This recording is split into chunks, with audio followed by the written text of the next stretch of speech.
Naturalisasi itu diperlukan karena memang kita memerlukan menghadapi event yang lebih tinggi. Ya, oke. Artinya begini, kalau saya nggak ngedukung, nggak diresmikan naturalisasi. Cuman memang proses naturalisasi itu harus ada mekanismenya, nggak harus langsung diterima. Dan naturalisasi itu diperlukan karena memang kita memerlukan menghadapi event yang lebih tinggi. Cuman memang waktu itu saya memberikan catatan, tolong tetap dong anak-anak kita jangan putus apa namanya untuk juniornya kan. Alhamdulillah sekarang 17 bagus, 20 bagus. Itu sebetulnya adalah cikal bakal dari naturalisasi yang memang ciptakan. Yang luar biasa sebetulnya anak-anak naturalisasi ini kecintaan dia terhadap Indonesia jauh lebih hebat. Gitu. Berarti selama waktu Bang Dul di Komisi 10 itu bukan menentang naturalisasi? Oh enggak, Komisi 10 kan bukan saya aja, ada 28 orang. Kita kan wawancara semua. Artinya kalau proses naturalisasi itu kan di Komisi 1. Produknya itu Komisi 1. Kita ini hanya dijadikan apa? Masukan bahwa karena komponen ini masuk di olahraga, kita ada di situ. Dan kita harus tahu betul supaya tidak menjadi salah, jangan sampai setelah dia menjadi warga negara tiba-tiba mungkin dia pindah. Kan itu repot juga bagi kita kan. Gitu. Itu aja intinya sebetulnya. Oh iya dong. Memang masih diperlukan, kita lihat aja. Artinya itu menjadi satu kenyataan dan sekarang ini diikuti oleh negara lain loh. Vietnam, Malaysia udah naturalisasi semuanya kan. Nah, kita mendapat satu berkah bahwa anak-anak kita jauh lebih banyak daripada mereka. Misal Singapura juga naturalisasi, Malaysia, Vietnam gitu kan. Cuman Indonesia lebih banyak. Kita ada di Jerman, kita ada di Belanda gitu. Jadi menurut Bang Dul harus ada pembatasan nggak sih? Pembatasan apa?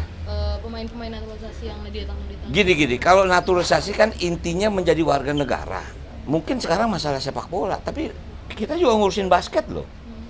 Waktu FIBA itu kejuaraan dunia, naturalisasi juga orang Amerika. Waktu itu kenapa? Memang diperlukan kan, ya kita ngadepin Filipina segala macam yang juga mereka secara fisik lebih tinggi. Jadi memang naturalisasi pertama itu kepentingan. Cuman yang kedua adalah betul-betul menjadi pilihan supaya kewarganegaraan yang sudah dikeluarkan itu tidak menjadi percuma. Inti seperti itu. Ketika Anda terpilih sebagai wakil gubernur, saya akan lebih membuat pembinaan anak-anak jauh lebih bagus daripada yang apa yang sekarang. Karena nggak mungkin kita bisa mendapatkan hasil yang baik tanpa kita menanam dari kecil. Itu filosofinya. Ini saya di kaos ini namanya MBFA nih. Saya dulu waktu kecil masuk di sebuah SSB namanya MBFA. Bahkan itu pelatihnya waktu itu salah satu pelatih selain Bung Jo ya sama si Imang, maka Imang juga dulu Iswadi Idris. Yang kita tahu dulu pemain Persija luar biasa, itu menjadi impian anak-anak kalau di SSB dulu bisa ngelihat Iswadi Idris bermain. Kebetulan kalau angkatan saya dulu ada Budi Tanoto, Wahyu Tanoto, gitu. Itu angkatan saya tuh, gitu. Bagaimana caranya, Pak? Apa? Bagaimana caranya untuk mengembangkan bibit-bibit dari Jakarta ini? Bikin SSB. Saya pernah punya SSB. Namanya SSB Sidul. Itu dulu berlatih hampir 2 tahun, 3 tahun di Kuningan. Cuma ya jujur SSB itu kan ya maaf ya kita kan mampuan sendiri. Memang biaya besar ya, bayangkan Anda bisa tahu dong sewa lapangan berapa. Sementara kan SSB itu kan ya namanya kalaupun anak-anak berlatih juga nggak bisa menjadi bisnis oriented gitu. Itu harus menjadi bagian dari CSR. Itu aja sebetulnya. Tadi Bang Dul tadi menyebut akan meminta GBK dari pemerintah pusat ketika sudah bukan meminta, pahamin dulu. Iya, gimana, Bang? Kan nanti kalau pemerintah ini kan begini, GBK itu kan dipegang Seknek. Nanti kan pindah katanya ke IKN. Nah, Seknek kan berarti pindah juga. Pengelolaan GBK gimana? Mungkin saja loh, bukan Pak. Mungkin saja yang kelola adalah Pemprov DKI. Mungkin gitu. Ya. Oke. Artinya begini, kalau saya nggak ngedukung, nggak diresmikan naturalisasi. Cuman memang proses naturalisasi itu harus ada mekanismenya, nggak harus langsung diterima. Dan naturalisasi itu diperlukan karena memang kita memerlukan menghadapi event yang lebih tinggi.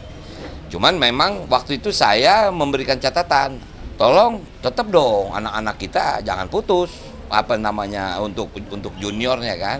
Alhamdulillah sekarang 17 bagus, 20 bagus. Itu sebetulnya adalah cikal bakal dari naturalisasi yang memang ciptakan. Yang luar biasa sebetulnya anak-anak naturalisasi ini kecintaan dia terhadap Indonesia jauh lebih hebat. gitu. Berarti selama waktu Bang Dul di Komisi 10 itu bukan menentang naturalisasi? Oh enggak, Komisi 10 kan bukan saya aja, ada 28 orang. Kita kan wawancara semua. Artinya kalau proses naturalisasi itu kan di Komisi 1. Produknya itu Komisi 1. Kita ini hanya dijadikan masukan bahwa karena komponen ini masuk di olahraga, kita ada di situ. Dan kita harus tahu betul supaya tidak menjadi salah, jangan sampai setelah dia menjadi warga negara tiba-tiba mungkin dia pindah. Kan itu repot juga bagi kita kan. Gitu. Itu aja intinya sebetulnya. Oh iya dong. Memang masih diperlukan, kita lihat aja. Artinya itu menjadi satu kenyataan dan sekarang ini diikuti oleh negara lain loh. Vietnam, Malaysia udah naturalisasi semuanya kan. Nah, kita mendapat satu berkah bahwa anak-anak kita jauh lebih banyak daripada mereka. Misal Singapura juga naturalisasi, Malaysia, Vietnam gitu kan. Cuman Indonesia lebih banyak. Kita ada di Jerman, kita ada di Belanda gitu. Jadi menurut Bang Dul harus ada pembatasan nggak sih? Pembatasan apa? Pemain-pemain naturalisasi yang ditanggung. Gini, kalau naturalisasi kan intinya menjadi warga negara. Mungkin sekarang masalah sepak bola, tapi kita juga ngurusin basket loh. Waktu FIBA itu kejuaraan dunia, naturalisasi juga orang Amerika. Waktu itu kenapa? Memang diperlukan kan, ya kita ngadepin Filipina segala macam yang juga mereka secara fisik lebih tinggi. Jadi memang naturalisasi pertama itu kepentingan. Cuman yang kedua adalah betul-betul menjadi pilihan supaya kewarganegaraan yang sudah dikeluarkan itu tidak menjadi percuma. Inti seperti itu.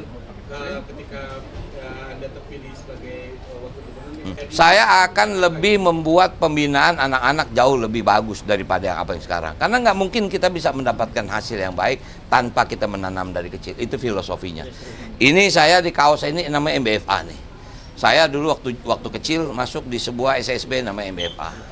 Bahkan itu pelatihnya waktu itu salah satu pelatih selain Bung Jo ya sama si Imang, maka Imang juga dulu Iswadi Idris. Yang kita tahu dulu pemain Persija luar biasa, itu menjadi impian anak-anak kalau di SSB dulu bisa ngelihat Iswadi Idris bermain. Kebetulan kalau angkatan saya dulu ada Budi Tanoto, Wahyu Tanoto, gitu. Itu angkatan saya tuh, gitu. Bagaimana caranya, Pak? Apa? Bagaimana caranya untuk mengembangkan bibit-bibit dari Jakarta ini? Bikin SSB. Saya pernah punya SSB. Namanya SSB Sidul. Itu dulu berlatih hampir 2 tahun, 3 tahun di Kuningan. Cuma ya jujur SSB itu kan ya maaf ya kita kan mampuan sendiri. Memang biaya besar ya, bayangkan Anda bisa tahu dong sewa lapangan berapa. Sementara kan SSB itu kan ya namanya kalaupun anak-anak berlatih juga nggak bisa menjadi bisnis oriented gitu. Itu harus menjadi bagian dari CSR. Itu aja sebetulnya. Oke ya. Tadi Bang Dul tadi menyebut akan meminta GBK dari pemerintah pusat ketika sudah Bukan pindah meminta, pahamin dulu. Iya, gimana, Bang? Kan nanti kalau pemerintah, ini kan begini, GBK itu kan dipegang Seknek. Nanti kan pindah katanya ke IKN. Nah, Seknek kan berarti pindah juga. Pengelolaan GBK gimana? Mungkin saja loh, bukan Pak. Mungkin saja yang kelola adalah Pemprov DKI. Mungkin gitu. Oke?